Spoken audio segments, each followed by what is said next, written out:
Good morning, day 10 here. Didn't give yesterday's information, didn't YouTube yesterday. So here it is, the latest and greatest numbers. We're at 46,000 yesterday for infected in the U.S., 590 deaths. There's been another death in Maryland, a 60-year-old. This is the fourth for Maryland, and they did have underlying health conditions also. Sussex County has 20 infected people and 87 in all of Delaware. Maryland's at 288, with 10 being on the eastern shore and 20 in Sussex. I think I said that. 107 in my county, Maryland, Montgomery.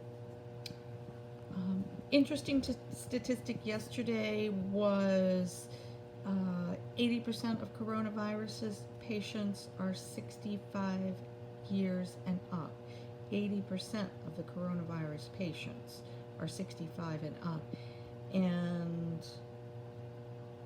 one other thing, New York has 25,000 of the cases. That's more than half in New York. DC school or Delaware schools are closed until May 15th. And India yesterday went on a lockdown where people can't go out of their homes for the next 15 days at least. India has a fifth of the world's population. That's a fifth of the world's population is under lockdown just in that one country. Amazing. Amazing. And Trump declared yesterday that because of the social isolation, we were going into an economic crisis. And so he didn't want the cure to be worse than the cause to be worse than the cure to be worse than the cause. So what he wants to do is open everything back up, get the U.S. back on their feet by Easter, April 19th. Safety reasons, hopefully that will work. If we all bunker down for 15 days, maybe it will. Maybe it will. But in that regard, this prayer came across, it's from the Holy Bible U version, which I get on my phone each morning. And this is what it read this morning. Dear God, all authority is yours, but you have given authority to leaders to protect and guide us. Today we ask that you give all of our leaders wisdom, discernment, strength, and resolve. Keep them healthy, safe, and rested so that they can continue to guide us through this troubling time. Give our government leaders wisdom about the needs to be done to stop the virus and stabilize our economy. Give our spiritual leaders your discernment on how to meet people's needs as they continue to glorify your name and encourage your church. Give our medical leaders insight into how to stop the virus, strengthen their resolve, and honor their hard work in creating a treatment for COVID-19. Give our civic leaders inspiration, courage, joy, and strength to meet the needs of their communities, and help us as leaders of our communities to display courage, hope, generosity, and kindness. Would the way we honor others inspire those around us. In Jesus' name, amen. And in that regard also, the YMCA has said that they will reopen their doors so that they can watch children of those that need to be out there in the world in essential roles. Hairdressers in Delaware have shut down. They consider themselves essential, but Obviously not, and they do put themselves in harm's way in this. So yesterday, what did I do? I started my quilt finally that I'm working on for my daughter-in-law. It's a memory quilt for her grandmother who passed away last year, and she gave me material, gave me clothes of hers that I cut apart into squares so that I can make a memory quilt for her. I had the pieces all cut out. It's a king-size bed, so it's pretty big. So the pieces were all cut out. I had them packed up and I brought them down here. I have done the first row yesterday. So I figured if I do a row a day, I think there's 14 rows, so that will give me in 2 weeks I should have it, the rows together, and then in a day or two I could put all the rows together themselves. I don't have the backing or the insides, so can't finish that. I worked on my poster a little bit yesterday. I worked on my puzzle a little bit yesterday. I Skyped with my daughter, still not in the best of moods. I think people with underlying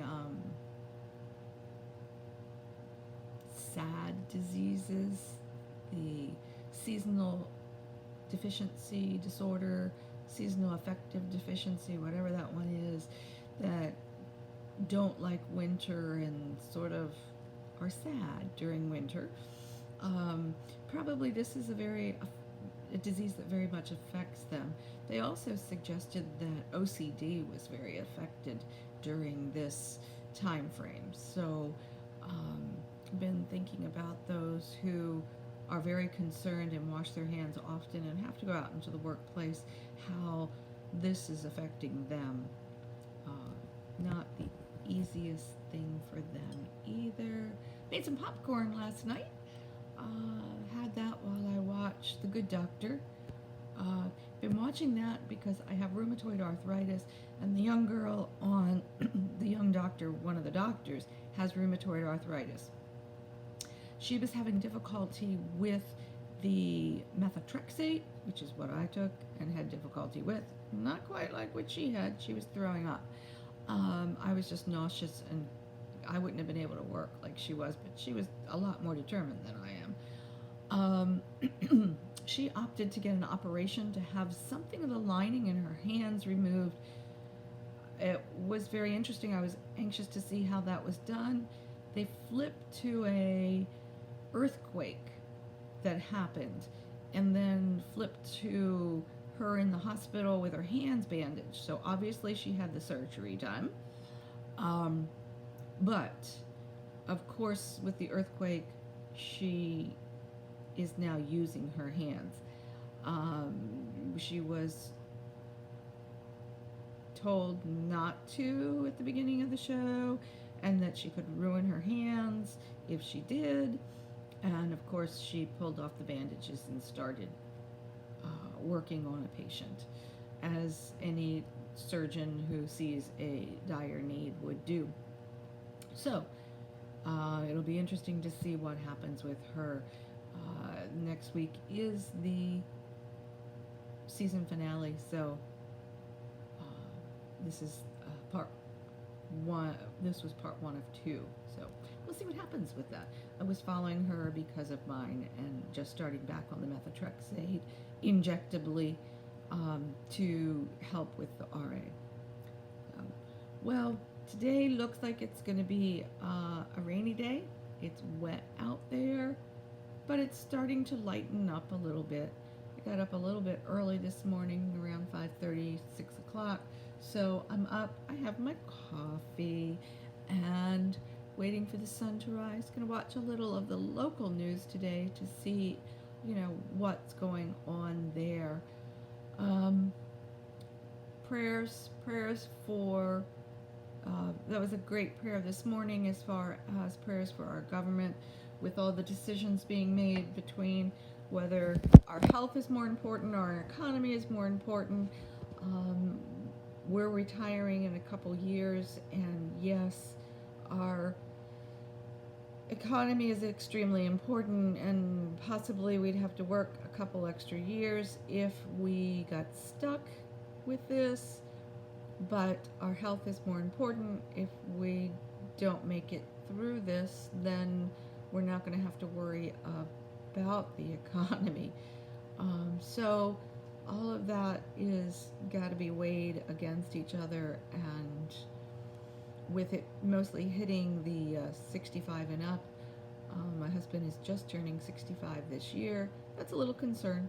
So keep all of those in your prayers, and those who are dealing with health issues, mental health issues, that are feeling very stressed over this being sequestered for this time frame. As I said, today is day 10.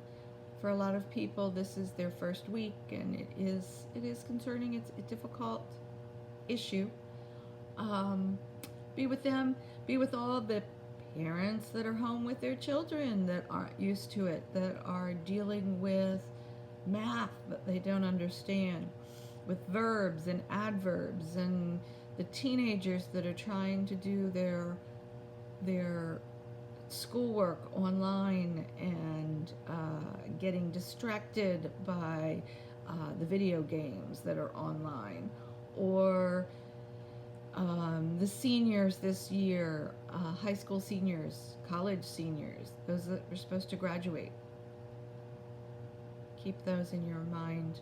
Encourage them as you can, because those are times they will never get back. They can't get back their prom. They can't get back walking.